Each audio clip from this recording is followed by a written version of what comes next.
বন্ধুসকল নমস্কাৰ গ্ৰহণ কৰিব। যদিও মই নামনি অসমৰ মানুহ, দিছপুৰ সমষ্টিক লৈ কিছু কথা আলোচনা কৰিম। এতিয়া কোনোবাই হয়তো ভাল পালে মোৰ কথাখিনি শুনিব, লাইক কমেণ্ট কৰিব আৰু শ্বেয়াৰ কৰিব। তাৰমানে এইটো এনে দিছপুৰ সমষ্টি হিচাপে মই ক'ব বিচৰা নাই, এনেকুৱা প্ৰেক্ষাপটত আৰু কেনেকুৱা আমি আচলতে নেতা বাছনি কৰিব লাগে, সেই বিষয়ে মই দুই এষাৰ কথা পাতিম। আজি প্ৰদ্যুৎ বৰদলৈ ডাঙৰীয়া যেনেকুৱা বক্তব্য দি আছে, তেখেতৰ বক্তব্যবিলাকত দেখা যায় সম্পূৰ্ণৰূপে ব্যক্তিগত আক্ৰোশৰ কাৰণে তেখেতে কংগ্ৰেছ দল পৰিত্যাগ কৰিছে।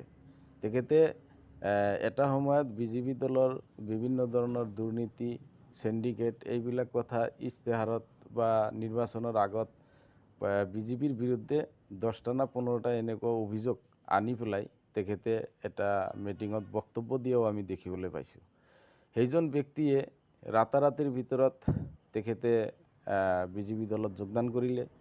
বিজেপি দলত যোগদান কৰিয়েই তেখেতে যেনেকুৱা বক্তব্য দি আছে, মই বক্তব্যবিলাক প্ৰথমৰ পৰাই লক্ষ্য কৰিছোঁ। তেখেতে কি কৈছে, প্ৰথমে কৈছে যে বৰ্তমান সময়ত তেখেতৰ নিচিনা মানুহৰ কংগ্ৰেছত থকাটো খুব কষ্টকৰ হৈছে। তাৰমানে এয়া সম্পূৰ্ণৰূপে ব্যক্তিগত এটা আক্ৰোশমূলক ব্যক্তিগত সমস্যা। তেখেতে সাময়িকভাৱে মোৰ যিখিনি মই পাইছোঁ, সাময়িকভাৱে কিন্তু তেখেতৰ বক্তব্যত কংগ্ৰেছ দলৰ যিটো হয়তো দলে আপোনাৰ কি কয় বেয়া কাম কৰিছে বা কংগ্ৰেছ দলে দুৰ্নীতি কৰিছে, তেনেকুৱা কিন্তু বক্তব্য নাই। তেখেতৰ বক্তব্যত ফুটি উঠিছে সম্পূৰ্ণৰূপে তেখেতে এটা প্ৰাৰ্থীকেন্দ্ৰিক এটা বিৰোধৰ কাৰণে তেখেতে কংগ্ৰেছ দলটো পৰিত্যাগ কৰিলে। এইটো সম্পূৰ্ণৰূপে ব্যক্তিগত স্বাৰ্থ আৰু নিজৰ ব্যক্তিগত ক্ষমতাটোৰ ব্যৱহাৰ কৰাৰ কাৰণে তেখেতে কংগ্ৰেছ দল ত্যাগ কৰিছে বুলি মোৰ অনুমান হৈছে। এতিয়া অসমৰ ৰাইজ আপোনালোকে বা দিছপুৰবাসী ৰাইজে আপোনালোকে বিচাৰ বিবেচনা কৰিব।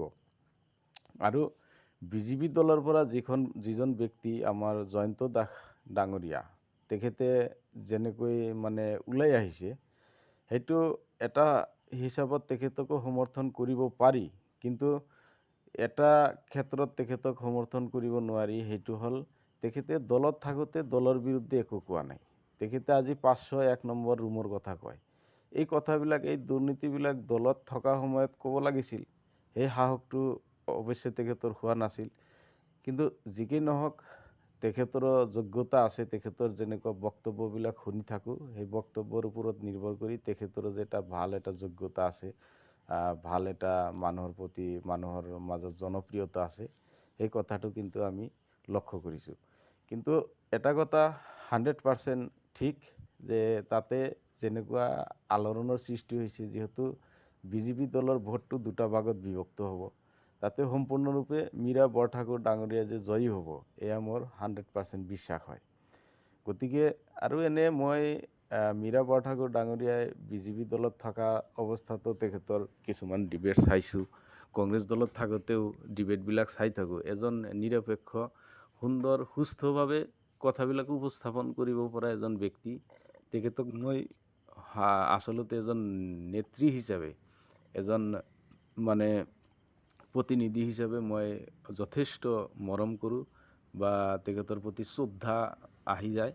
তেখেতৰ কথাবিলাকে শুনিবলৈ মন যায়। গতিকে মই দিছপুৰ সমষ্টিত মীৰা বৰঠাকুৰ ডাঙৰীয়ানীক মই অন্তৰৰ পৰা সমৰ্থন কৰিছোঁ। এতিয়া অসমৰ ৰাইজ, দিছপুৰবাসী ৰাইজ, আপোনালোকে মোৰ কথাৰ ওপৰত ভিত্তি কৰি তেখেতক ভোট দিব নিদিব সেইটো আপোনালোকৰ কথা। তো মোৰ এইখিনি ক'বলগীয়া আছিল। ধন্যবাদ। জয় অসম। আৰু সকলোৰে জীৱন সুখী হওক, সকলোৰে ভৱিষ্যত উজ্জ্বল হওক, তাৰে কামনা কৰিলোঁ।